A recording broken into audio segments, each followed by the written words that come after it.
Bonjour frères et sœurs, bienvenue sur la chaîne YouTube de Frère Ismaël. Il y a, pour éclairer cette problématique israélien-palestinien, un adage très répandu en Afrique. Il n'y a pas de rivalité plus grande entre deux enfants que quand ils ont le même père et qu'ils n'ont pas la même mère. La polygamie est très pratiquée encore en Afrique, c'est une tradition encore très vivace dans beaucoup d'ethnies, donc c'est une expérience assez commune. Eh bien, la sagesse africaine, la sagesse ancestrale africaine a noté cela, que s'il y a une solidarité familiale extrêmement forte, les conflits les plus radicaux sont des conflits intrafamiliaux à propos de l'héritage. Conflit familial, conflit d'héritage. Voilà la cause fondamentale de la problématique Israël-Palestine. Pourquoi ? Parce que les indigènes palestiniens, depuis la conquête arabe au 7e siècle, eux qui étaient à l'époque entièrement chrétiens, se sont progressivement islamisés, en gardant toujours une minorité chrétienne qui, du reste, avant 1948, était très importante. Et en tous les cas, chrétiens ou musulmans, depuis des siècles, ils sont devenus arabophones de culture arabe. Ils se sont assimilés à la culture arabe et à l'identité ethnique et culturelle arabe. Les Arabes, selon la Bible et le Coran et l'interprétation qu'ont en donné les rabbins, mais aussi bien sûr les pères de l'Église et les docteurs de la loi musulmane, et donc dans la Bible et le Coran, Ismaël est posé comme l'ancêtre des Arabes et Mohammed en a conscience et il se prétend être justement la reprise de cette bénédiction que Dieu donne à la descendance d'Ismaël dans la Bible. Donc, si les Arabes et les musulmans se réclament de la paternité et de la descendance physique et spirituelle d'Abraham par Ismaël, les Juifs se réclament de la descendance d'Abraham, biologique et de foi, par Isaac, le fils de l'épouse légitime. Donc la problématique, c'est que Abraham, il était, comme nous le savons tous, vieux et stérile, ainsi que son épouse, alors que Dieu lui avait fait la promesse d'une postérité plus nombreuse que les étoiles du ciel et les grains de sable au bord de la mer. Et les années passaient et Abraham restait fidèle dans la foi, dans la parole de Dieu, qui mettait tellement de temps à se réaliser. Sarah n'avait pas la même foi et la même patience.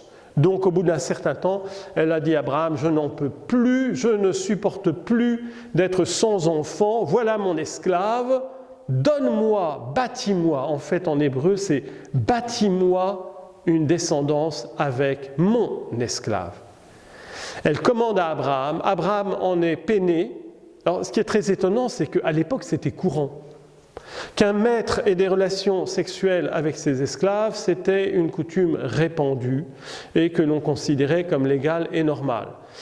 Abraham s'était bien gardé jusqu'à présent d'avoir des relations sexuelles avec ses esclaves et surtout avec l'esclave de son épouse, par vertu, sûrement, aussi peut-être à cause de la jalousie terrible de Sarah qui ne l'aurait sans doute jamais permis. Mais maintenant elle en a marre. Ce qu'elle veut, c'est avoir une descendance. Abraham obéit à Sarah et il a des relations sexuelles avec Agar qui devient enceinte d'Ismaël. 12 ans plus tard, selon la Bible, après la visite de 3 anges venant annoncer la naissance miraculeuse, Sarah tombe enceinte d'Isaac.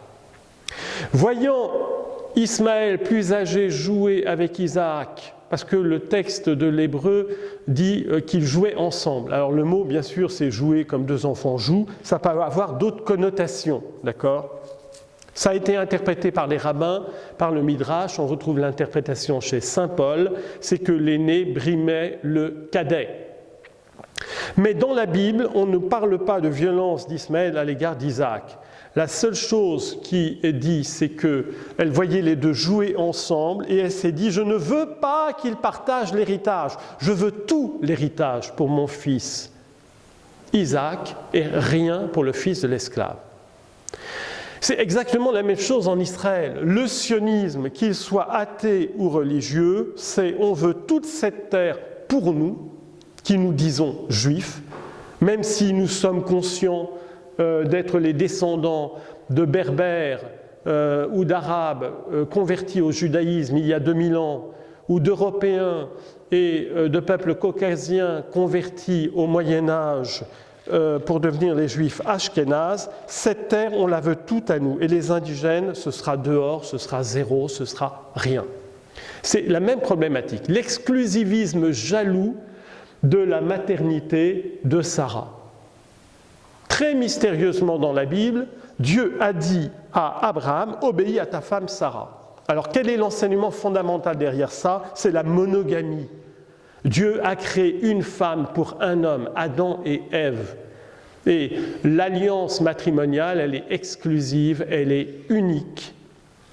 C'est l'enseignement de la Bible. À l'image du monothéisme, la monogamie doit être à l'image du monothéisme, parce que nous sommes image et ressemblance de Dieu. Donc Abraham a accepté de chasser l'esclave et son enfant. Ce qu'il y a de magnifique, c'est qu'ils se retrouvent tous les deux à la fin de ces passages de la Genèse pour l'enterrement d'Abraham. On revoit Ismaël paraître pour l'ensevelissement de son père Abraham avec Isaac, et jamais on ne nous parle de conflit entre Ismaël et Isaac. Il n'est pas explicité, mais le conflit, il est quand même... le conflit, il n'y a pas de conflit du reste. Il y a un conflit entre Agar et Sarah, parce que quand on regarde le texte, c'est que Agar, une fois enceinte, lorsque Sarah était encore stérile, elle s'est dit « je suis enceinte, eh bien je suis supérieure à ma maîtresse ». Bien sûr qu'elle était glorifiée de cette maternité qu'elle avait réussi à avoir alors que sa maîtresse était esclave. Donc on peut bien penser que c'est l'esclave qui pensait supplanter la maîtresse. Évidemment, la jalousie dominatrice de Sarah ne pouvait pas le permettre. Donc si elle a chassé Agar, c'est qu'elle ne voulait pas que l'esclave prenne sa place de maîtresse comme épouse d'Abraham et qu'elle ne voulait pas que son fils hérite avec le fils de l'esclave. Donc fondamentalement, c'est un conflit familial et un conflit d'héritage. Que dit la parole de Dieu? Le Coran et la tradition musulmane est claire, cette terre est une terre sainte qui a été donnée pour les adorateurs de Dieu. L'islam nous donne une lumière spirituelle et théologique très profonde. Cette terre est sainte parce que c'est une terre qui a été donnée pour les adorateurs de Dieu. Que dit la Bible?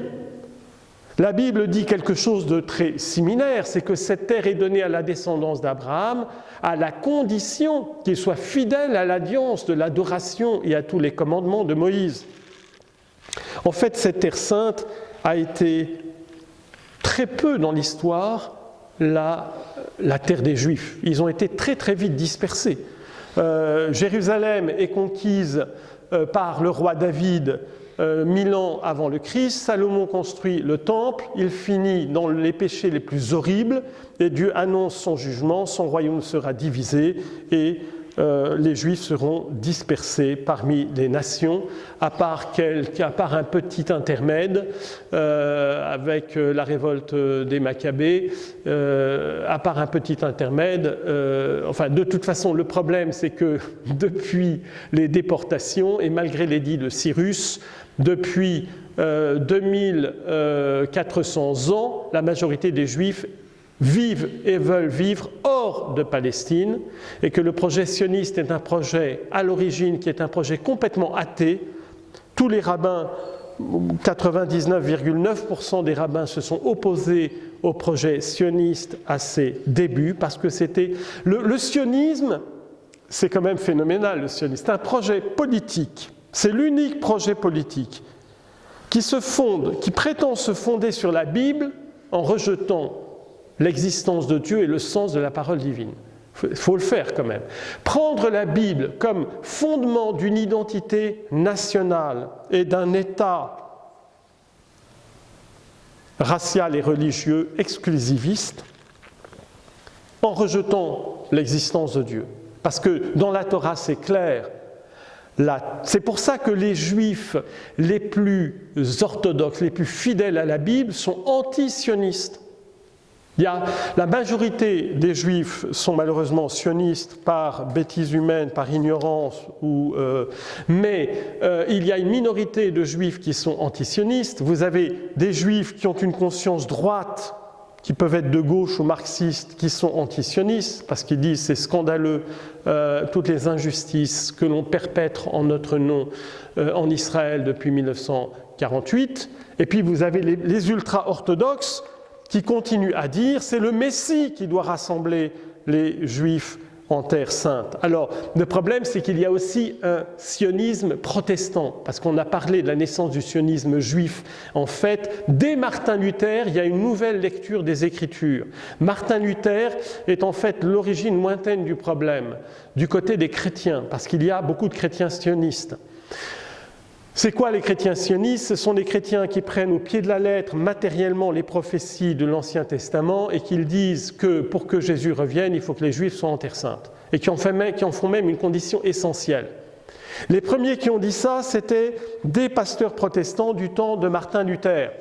Pourquoi? Parce que Martin Luther a rejeté l'interprétation spirituelle, mystique et allégorique de la parole de Dieu pour vouloir se concentrer dans une interprétation terre-à-terre, historique, littérale, matérielle de la parole de Dieu qui a fondé le fondamentalisme protestant sous toutes ses formes et en particulier le fondamentalisme sioniste, qui est un messianisme temporel complètement opposé au messianisme de Jésus. Le messianisme de Jésus, sauveur par la croix, par sa douceur et son humilité et l'offrande de sa vie, est opposé à